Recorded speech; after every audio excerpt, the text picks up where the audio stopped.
bukakan hati kami, pikiran kami Tuhan, untuk dapat memuji-Mu, menyembah-Mu, bermazmur bagi nama-Mu Tuhan. Biarlah Tuhan, nyanyian, pujian-pujian, mazmur yang kami angkat dapat harum di hadapan-Mu Tuhan. Sebelum kami memulai Tuhan, kami mau meminta ampun atas semua kesalahan, pelanggaran, dosa yang kami lakukan, baik sadar maupun tidak sadar Tuhan. Ampuni semua kesalahan, dosa, pelanggaran kami Tuhan, dan ajarkan kami Tuhan untuk menjadi lebih dewasa, lebih bijaksana Tuhan, dan hidup sesuai dengan kehendak firman-Mu. Ini kami Tuhan, anak-anak-Mu, kami siap Tuhan untuk datang ke bawah hadirat-Mu Tuhan. Kami sudah berdoa mengucap syukur. Haleluya, amin.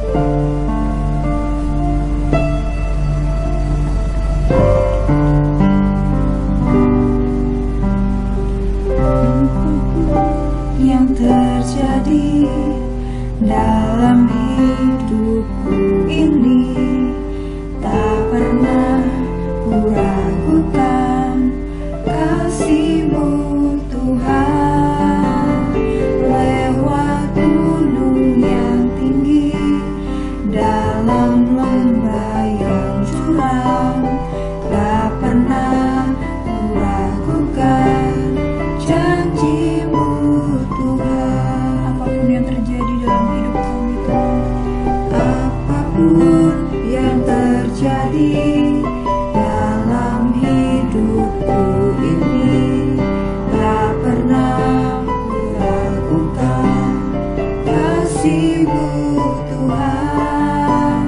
Lewat gunung yang tinggi, dalam lembah yang curam, tak pernah kuragukan janji-Mu Tuhan. Kau berfirman dan sembuhkanku, Kau bersabda dan selamatkanku. Tiada yang mustahil bagimu, Yesus, ku percaya padamu. Kita nyanyikan lagu ini dari awal bersama-sama. Apapun yang terjadi dalam hidup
menyembuhkanku.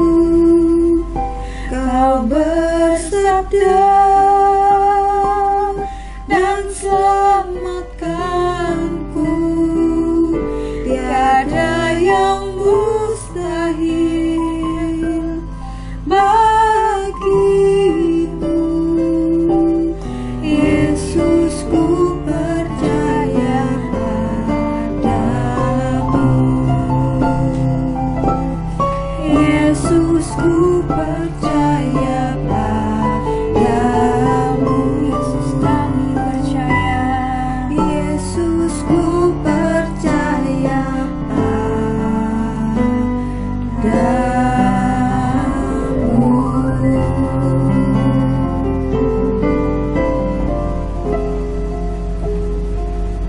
Di bulan yang spesial ini, mari sama-sama kita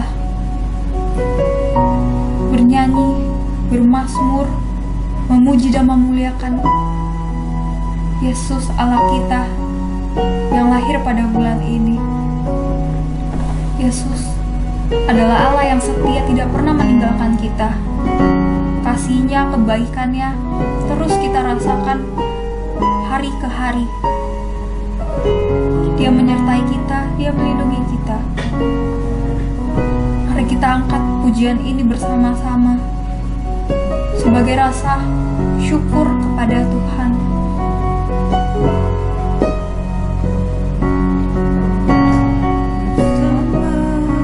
malaikat di surga nyanyikan hidup pujian, bermazmur bagimu, muliakan namamu. Yesus, aku memujimu. Angkat padamu. Tanganku ku angkat padamu. Masuk dalam hadirat-Mu. Masuk dalam hadirat-Mu. Kami mau merasakan kasih-Mu. Rasakan kasih-Mu, ku jadi milik-Mu. Yesus, aku menyembah-Mu. Bersama malaikat di surga, Ini pernyataan nyanyikan hidup pujian, bermazmur bagimu, muliakan namamu. Yesus, aku memujimu. Tanganku ku angkat padamu. Masuk dalam hadirat-Mu. Rasakan kasih-Mu, ku jadi milik-Mu. Yesus, aku menyembah-Mu. nyanyikan Hosana. Hosana, Hosana, aku memuji-Mu. Haleluya, haleluya, aku menyembah-Mu. Hosana. Hosana, Hosana, aku memuji-Mu. Haleluya, haleluya, aku menyembah-Mu. Aku menyembah-Mu. Aku menyembah-Mu.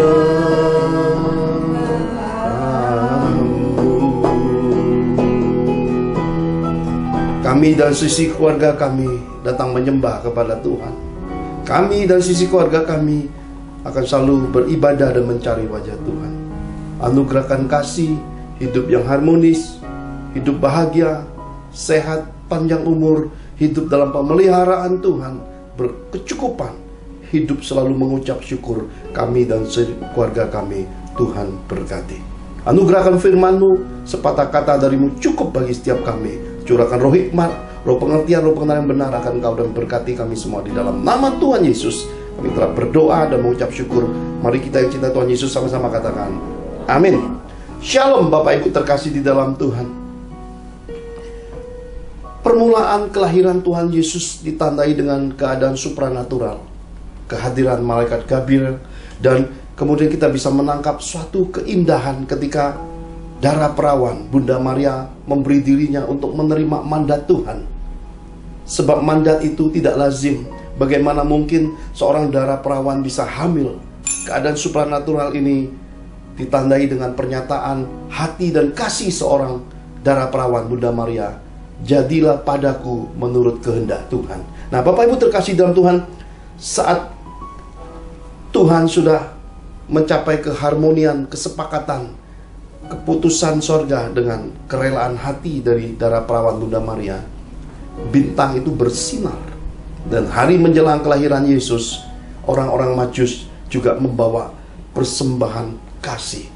Ada emas, kemenyan, dan mur. Jadi kelahiran Yesus itu ditandai dengan kasih. Dan yang lebih luar biasa lagi, kita melihat 33,5 tahun pelayanan Tuhan Yesus, bakti pada orang tua, hikmat yang menyertainya, dan pelayanannya. Bahkan hari kembali ke perut buminya dalam keadaan telanjang, dia melepaskan semuanya. Kenapa? Karena kasih. Keteladanan inilah yang kita mau pelajari hari ini, yaitu teladan Yesus. Dalam dimensi seperti apakah teladan Yesus yang patut kita hari ini kita bawa masuk dalam hidup kita pribadi, kita semaikan jadi benih-benih iman, semaikan jadi satu perbuatan iman di dalam keluarga kita. Mari kita lihat sama-sama apa yang dipesankan Tuhan di dalam 2 Korintus 9 ayat 6 sampai ke 12. 2 Korintus 9 ayat 6 sampai 12, demikian Tuhan berfirman. Camkanlah ini, orang yang menabur sedikit akan menuai sedikit juga, dan orang yang menabur banyak akan menuai banyak juga. Hendaklah masing-masing memberikan menurut kerelaan hatinya, jangan dengan sedih hati atau karena paksaan, sebab Allah mengasihi orang yang memberi dengan sukacita, dan Allah sanggup melimpahkan segala kasih karunia kepada kamu, supaya kamu senantiasa berkecukupan di dalam segala sesuatu, dan malah berkelebihan di dalam pelbagai kebajikan. Seperti ada tertulis, Ia membagi-bagikan, Ia memberikan kepada orang miskin, kebenarannya tetap untuk selamanya. Ia yang menyediakan benih bagi penabur dan roti untuk dimakan. Ia juga yang akan menyediakan benih bagi kamu dan melipat gandakannya dan menumbuhkannya buah-buah kebenaranmu. Kamu akan diperkaya dalam segala macam kemurahan hati yang membangkitkan syukur kepada Allah oleh karena kami. Sebab pelayanan kasih yang berisi pemberian ini bukan hanya untuk mencukupkan keperluan-keperluan orang-orang kudus, tetapi juga melimpahkan ucapan syukur kepada Allah. Amin. Amin. Bapak Ibu terkasih di dalam Tuhan, teladan Tuhan Yesus kita tangkap lewat jalan kasih. Sebab Yesus adalah kasih. Jikalau kita tidak mengasihi, kita tidak mengenal Yesus Kristus, Tuhan dan Juru Selamat hidup kita. Nah, Bapak Ibu terkasih di dalam Tuhan, bahkan bukan soal supranatural di hari kelahirannya. Di hari menjelang penebusan seisi dunia di atas kayu salib, Yesus masih menyatakan hatinya yang penuh dengan kasih dan ketulusan itu untuk mengampuni orang-orang yang menyalibkannya. Sebab dia berkata, Bapa, ampunilah mereka, sebab mereka tidak tahu apa yang mereka perbuat. Bapak Ibu terkasih di dalam Tuhan, hal pertama diingatkan kepada kita merupakan pesan rema. memberi dengan sukacita membawa berkat. Kitab suci bahkan mengingatkan kepada kita, camkan, renungkan, ingatlah, dan patenkan di hatimu, orang yang menabur sedikit, menuainya sedikit. Karena kitab suci berkata dengan jelas sekali bahwa orang menabur banyak, pasti menuai banyak. Ini bicara tentang kualitas dan kapasitas hati. Kehidupan ini ditentukan oleh hati. Segala sesuatunya diukur menurut hati kita. Karena itulah kitab suci mengingatkan kepada kita, orang yang pemberiannya penuh kerelaan hati, pasti hidupnya penuh sukacita. Hanya orang-orang yang bersukacita dalam hidup, pemberiannya penuh dengan kerelaan dan ketulusan hati. Jadi antara kerelaan, ketulusan itu pengaruh sekali dampaknya dengan yang nampak pada kehidupan seseorang, yaitu sukacita hidup. Jadi ini sebuah timbangan. Orang yang sukacita, orang yang hidupnya penuh dengan kemurahan hati, orang yang hidupnya di dalam kasih, pasti hatinya penuh kerelaan. Orang yang penuh kerelaan ini pastilah hatinya tulus. Dan orang-orang yang rela dan tulus hati ini adalah orang-orang yang menikmati kuasa dan karya dan kebaikan Tuhan di dalam hidupnya. Orang-orang yang dapat mensyukuri hidupnya, maka apa yang ada pada mereka, mereka semaikan kembali. Sebab mereka tahu kesempatan mengumpulkan harta di sorga adalah selagi hidup. Selagi hidup, dengan memutar roda kehidupan ini dengan jalan melakukan perbuatan-perbuatan kasih.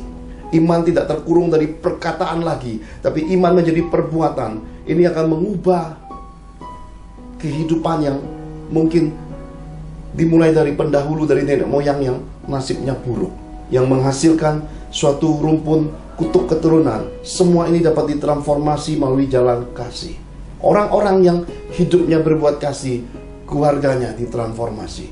Dan orang-orang yang mengalami transformasi adalah orang-orang yang memiliki hak kesulungan dalam kehidupan.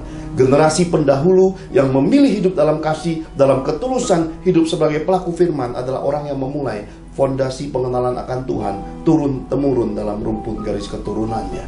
Karena itulah dia disebut Allah Abraham, Allah Ishak, Allah Yakub. Orang-orang yang memberi dirinya untuk sepenuhnya taat kepada Tuhan, memberi dirinya sepenuhnya melakukan firman, memberi dirinya sepenuhnya ditransformasi dan diubahkan dari attitude manner manusia lamanya yang buruk, ditransformasi dari Yakub jadi Israel. Tuhan ingin kita lahir kembali menjadi ciptaan baru. Sebab ketika kita memberi dengan sukacita, artinya kita memahami bahwa dalam hidup ini ada bagian yang dipercayakan Tuhan di hati kita, di jiwa kita, di hidup kita, di keluarga kita, di bisnis kita, di keuangan kita, di hari-hari hidup kita, untuk kita jadi berkat selagi kita hidup di muka bumi ini. Apa yang kita makan? Sehari 3 kali, paling banyak 5 kali. Buat apa kita timbun makanan banyak-banyak? Dan buat apa kita makan semua hal yang sudah diingatkan kitab suci? Jangan makan darah, jangan makan lemak, jangan makan binatang ini cekik. Ketika kita buka secara medis, secara pengetahuan tentang kesehatan, semua itu menghasilkan ternyata sakit penyakit.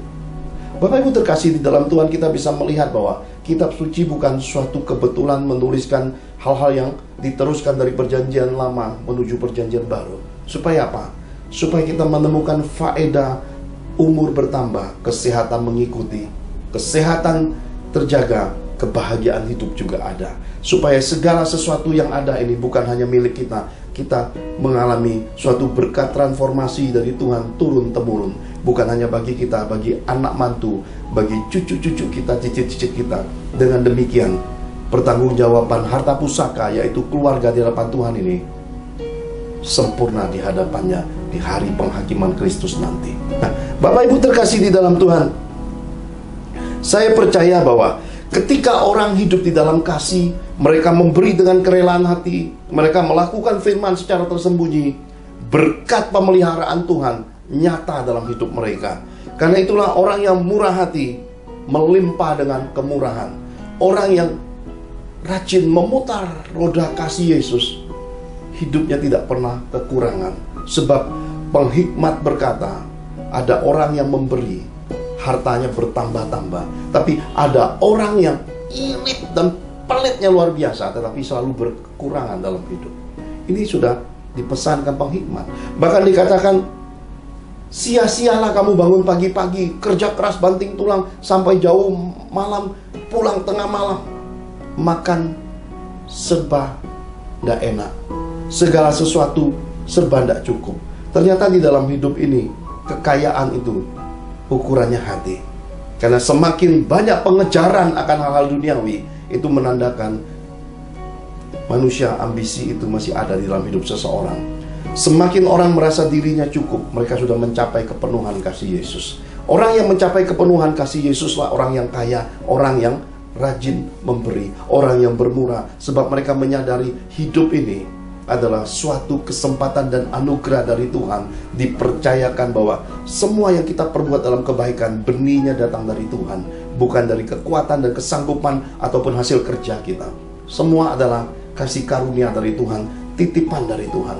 Kalau kita mau buka segala sesuatu dalam kehidupan ini, orang duduk kesentil sedikit dari Tuhan, dalam keadaan duduk bisa mati.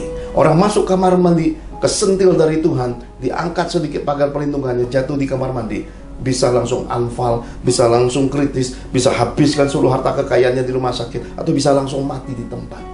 Kehidupan ini Bapak Ibu, Tuhan berdaulat. Juru selamat kehidupan Yesus Kristus ini, semua firman-Nya adalah terang, semua firman-Nya memerdekakan, semua firman-Nya ya dan amin.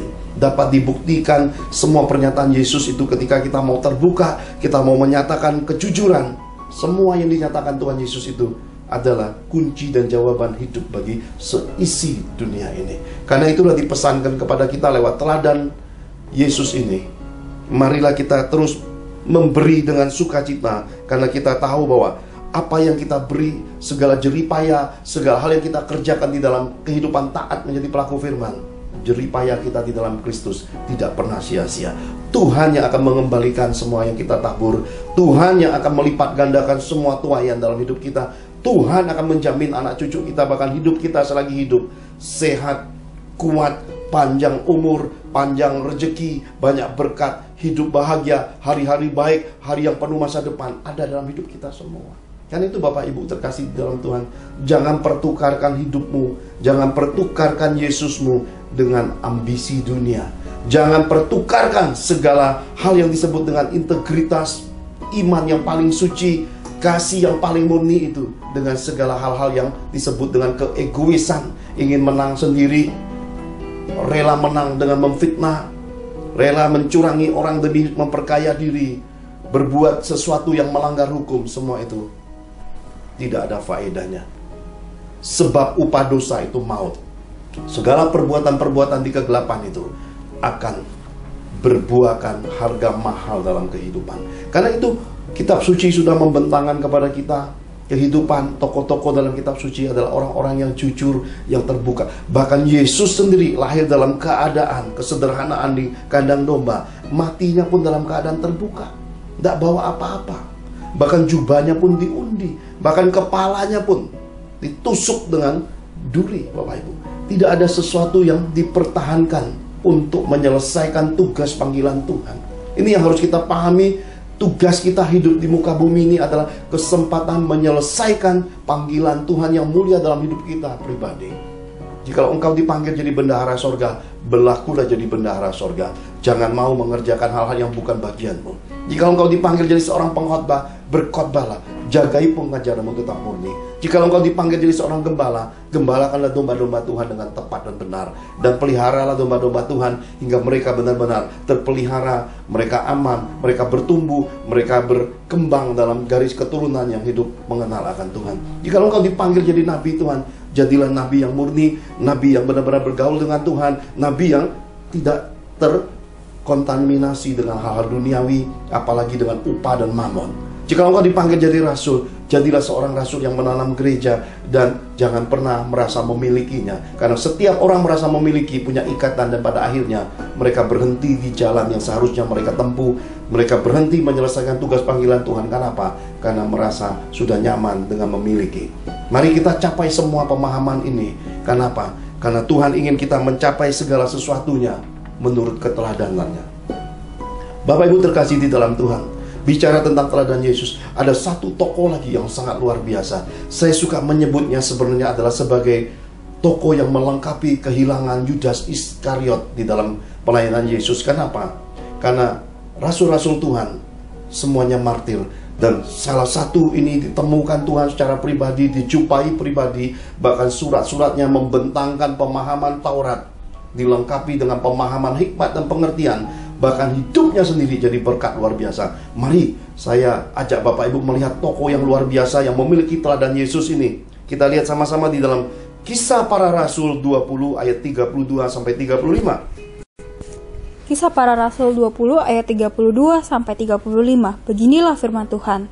Dan sekarang aku menyerahkan kamu kepada Tuhan dan kepada firman kasih karunia-Nya yang berkuasa membangun kamu dan menganugerahkan kepada kamu bagian yang ditentukan bagi semua orang yang telah dikuduskannya.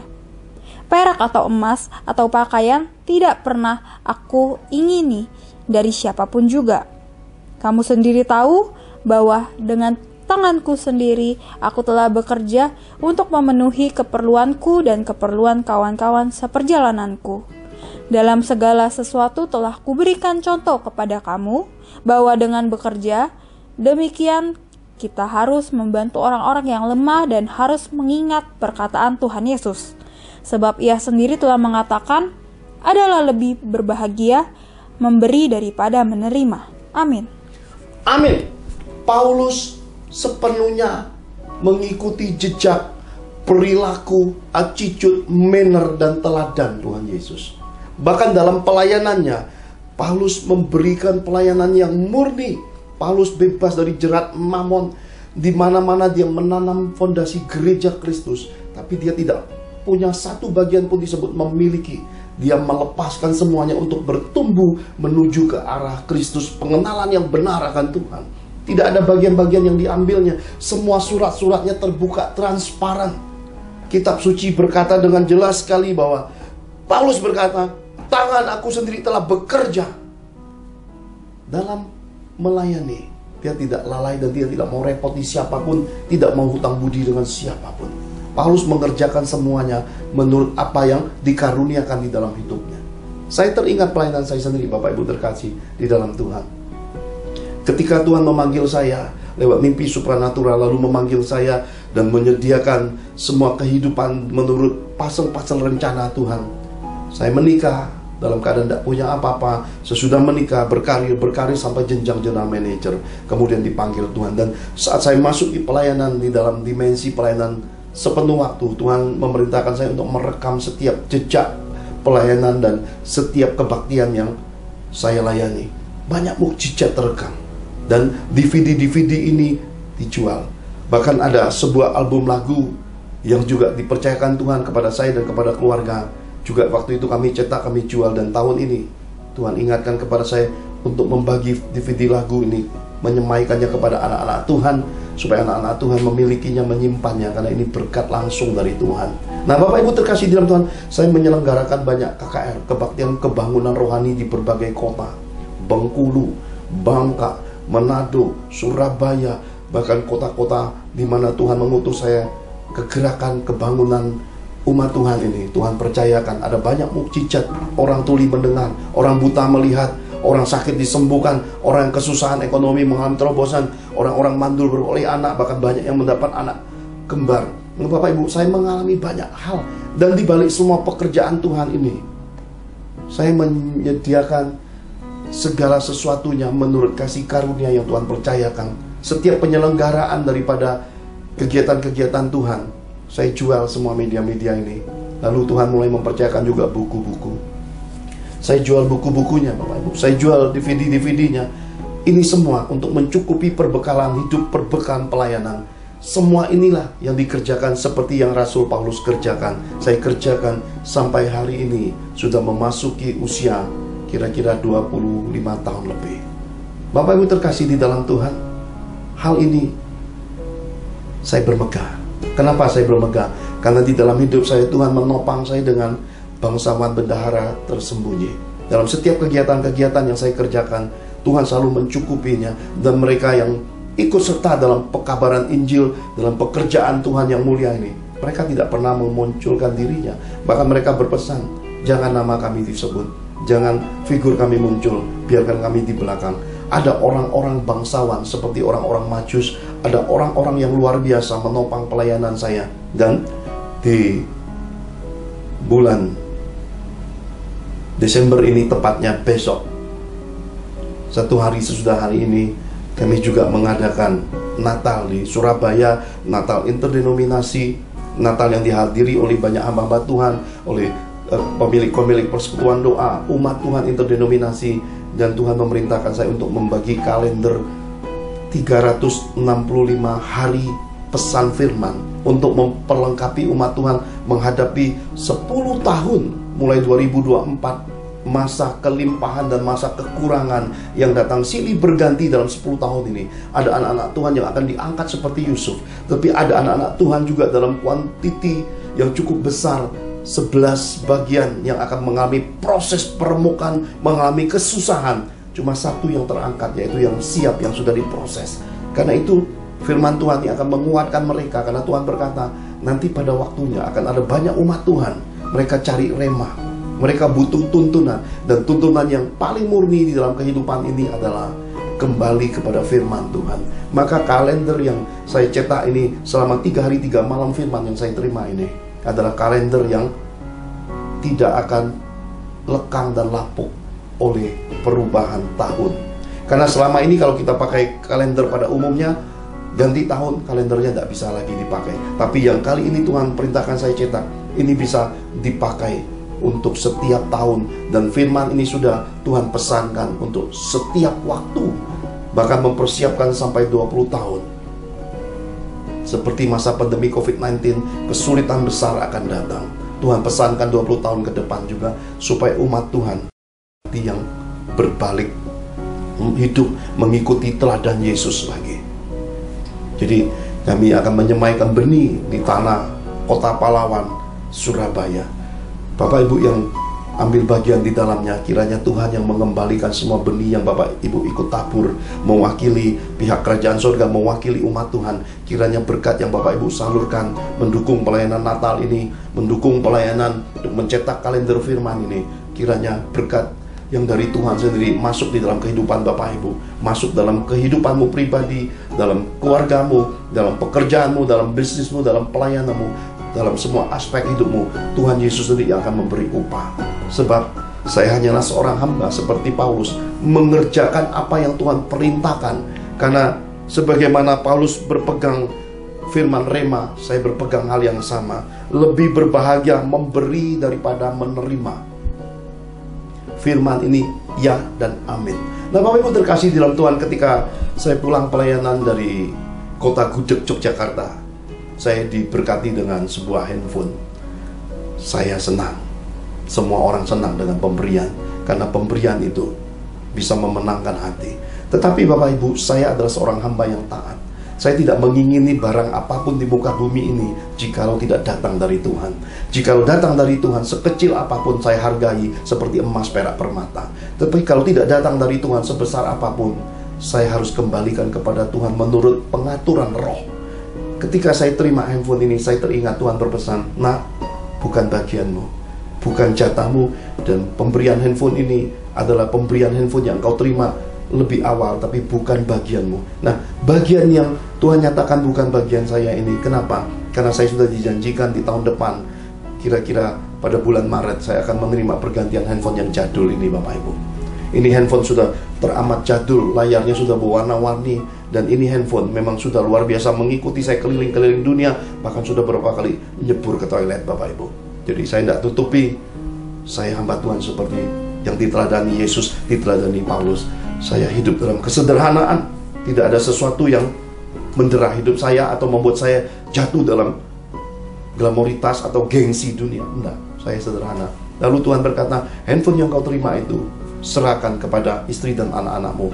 Maka saya pulang ke rumah, saya tanya anak-anak saya tanya istri saya, siapa yang dapat dari Tuhan jatah ini? Rehwel, Richie, William berkata, tidak Pak. Lalu ke Bu Angel juga berkata, enggak Pak, tidak ada yang mau. Apa Bapak Ibu mau? Ini pertanyaan yang menarik. Jangan inginkan segala sesuatu yang bukan bagianmu. Ambil yang menjadi bagianmu dari Tuhan.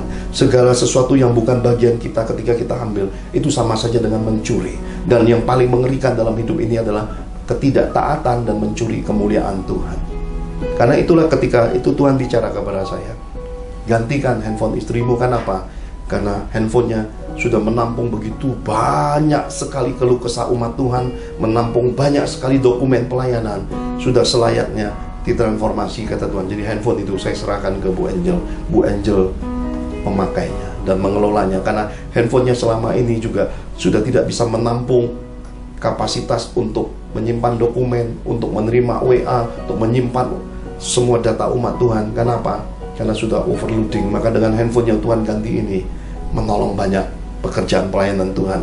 Jadi Bapak Ibu terkasih di dalam Tuhan, lewat hal yang kecil ini, lebih berbahagia memberi daripada menerima, merupakan suatu pesan supaya lewat teladan Yesus kita hidup, supaya lewat teladan Rasul Paulus, surat-suratnya, kita berpegang teguh menjadi attitude, manner, sikap, karakter, dan tabiat hidup kita. Kita belajar untuk menempatkan hidup kita imago Dei, serupa segambar dengan Yesus. Dengan demikian, hidup kita selagi kita hidup, kita peduli kepada umat Tuhan.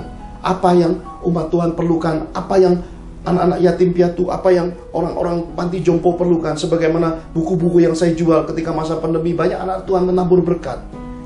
Kami tidak pakai berkat itu karena kami makan sehari 3 kali sudah cukup. Berkat itu yang kami bawa ke panti-panti jompo, panti-panti asuhan. Kami semaikan sampai kepercayaan itu mencapai titik kembali netral, yaitu 0 lagi. Karena itu di dalam kehidupan ini kita peduli dengan umat Tuhan, dan kepedulian itu ada harga mahal di baliknya. Di kilometer 163, 19 Desember 2020, Bu Angel, Rehwell, Richie, dan William mobilnya terbalik. Tetapi mereka masih hidup sampai hari ini, masih bersama saya, papanya, untuk merayakan Natal. Dan saya percaya perlindungan Tuhan Yesus cukup. Ketika engkau menyemaikan benih di dalam sukacita, engkau menabur kebaikan di jalan-jalan Tuhan dalam ketaatan, perlindungan Tuhan sungguh terbukti. Dan kita juga baru dengar 2 minggu lalu bagaimana Pastor William Serrat menjadi center of the all of accident, Bapak Ibu. Ya, dia di tengah-tengah dari semua musibah, tabrakan mobil beruntun itu, ya aman, dia tenang. Bahkan sesudah itu, berapa hari kemudian dia berangkat ke kota Bandung, pergi menjumpai sahabatnya. Sukacita Tuhan menyertai hidupnya. Orang benar, banyak juga bencananya. Orang benar, banyak juga musibahnya. Tetapi tangan Tuhan menopangnya. Mereka bisa jatuh, meskipun orang benar, mereka bisa jatuh. Tapi kitab suci berkata, mereka tidak sampai tergeletak. Tangan Tuhan menopang dan mengangkat mereka kembali. Artinya, dalam kehidupan ini, orang benar saja hampir-hampir tidak bisa diselamatkan. Bencana, malapetaka, musibah bisa menderah semua orang. Tetapi kita yang hidup dalam teladan Yesus, mengikuti teladan Rasul Paulus, kita tahu bahwa hidup bagiku adalah Kristus, mati adalah keuntungan. Merupakan suatu pesan penting supaya kita juga hidup peduli pada gereja-gereja Tuhan. Tidak guna kita bangun gereja dengan mungkin miliaran orang, tapi di balik pembangunan gereja mematikan banyak rekan-rekan hamba Tuhan, memindahkan umat Tuhan, tidak guna. Lebih baik membangun satu gereja dengan 12 umat yang kita bakti sendiri. Itu lebih berharga. Kenapa? Tidak merugikan siapapun, tidak menjadi batu sandungan dengan siapapun. Karena itu Yesus mengurung pelayanan kita. 2-3 orang sepakat, 2-3 orang berkumpul sudah cukup. Kenapa? Keluarga adalah gereja yang utama di muka bumi. Jadilah keluarga-keluarga yang menjadi gereja yang berkemuliaan. Jadilah keluarga-keluarga yang meneladani Yesus. Jadilah keluarga-keluarga yang hidup seperti Rasul Paulus. Imanmu, kasihmu, pengharapanmu nyata lewat perbuatan hidupmu. Dengan demikian, kita juga harus peduli pada kehidupan hamba-hamba Tuhan. Kita juga harus membantu orang-orang yang berkesusahan, baik itu orang-orang di panti jompo, baik itu orang di panti-panti asuhan, ataupun saudara-saudara iman kita yang berkekurangan. Sudah menjadi bagian dan kewajiban kita untuk menolong orang-orang yang berkesusahan. Bahkan di luar umat Tuhan pun, sebanyak mungkin Dan sebesar apapun kasih karunia yang Tuhan percayakan, mari kita semaikan jadi kebaikan. Sebab Yesus berjalan berkeliling, menyatakan kasih, berbuat baik, menolong orang sakit, menyembuhkan orang sakit, mentahirkan orang kusta, membangkitkan orang mati, bahkan memberi makan banyak orang, menjadi suatu teladan bagi hidup kita. Inilah Natal Yesus, inilah kelahiran Yesus, inilah teladan Yesus yang patut kita kerjakan, yang patut kita teladani, yang harus mendasari kehidupan kita, perbuatan hidup kita. Haleluya. Bapak Ibu terkasih dalam Tuhan, mari kita akhiri ibadah kita. Kita tutup dengan doa. Pastor William akan tutup dengan doa untuk kita menerima berkat-berkat Bapa Surgawi. Mari kita angkat kedua tangan kita sama-sama di hadapan Tuhan.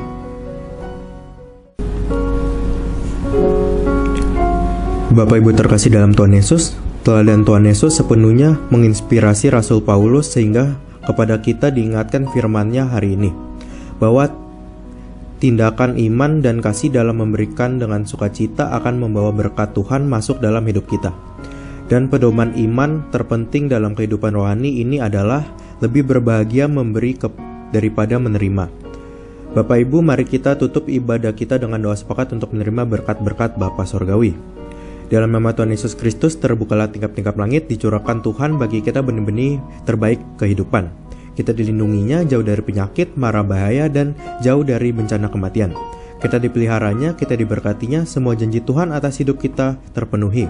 Lumbung-lumbung perbekalan hidup kita diisi penuh dengan kebaikan, kemurahan, dan berbagai berkat kehidupan. Berangkas dan rekening bank kita diisi Tuhan penuh berlimpah. Kita hidup sehat dan bahagia, kita terima semua berkat surgawi ini dalam nama Tuhan Yesus Kristus. Sama-sama kita katakan, amin. Amin. Tuhan Yesus memberkati.